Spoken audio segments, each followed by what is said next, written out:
দ্বৈত নাগরিক প্রার্থীদের ক্ষেত্রে নির্বাচন কমিশনের নমনীয়তা গ্রহণযোগ্য নয় বলে মন্তব্য করেছেন সুশাসনের জন্য নাগরিক সুজনের সম্পাদক বদিউল আলম মজুমদার।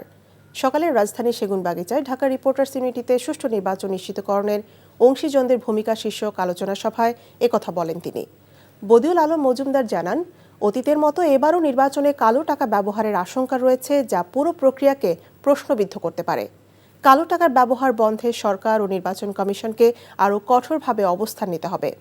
বলেন, পোস্টাল ব্যালট নিয়ে বিতর্ক রয়েছে এবং এ বিষয়ে ইসিকে সুষ্ঠু তদন্ত করে প্রয়োজনে ব্যবস্থা নিতে হবে। পাশাপাশি এআই এর যুগে ভোটের দিন অপপ্রচার চালানো হতে পারে জানিয়ে নির্বাচন কমিশনকে আগেই সতর্ক ও তৎপর থাকার আহ্বান জানান তিনি। ঋণ খেলাপির ক্ষেত্রে এবং দ্বৈত নাগরিকত্বের ক্ষেত্রে নির্বাচন কমিশন যে নমনীয়তা প্রদর্শন করেছে এটা কোনোভাবে গ্রহণযোগ্য নয় এবং আমি ব্যক্তিগতভাবে মনে করি ন্যাক্কারজনক। পোস্টাল ব্যালট কিন্তু পুরো নির্বাচন ব্যবস্থাকেই, নির্বাচনী ফলাফলকেই বিতর্কিত করে দিতে পারে। তো এ ব্যাপারে তাদের মনোযোগ অত্যন্ত গুরুত্বপূর্ণ।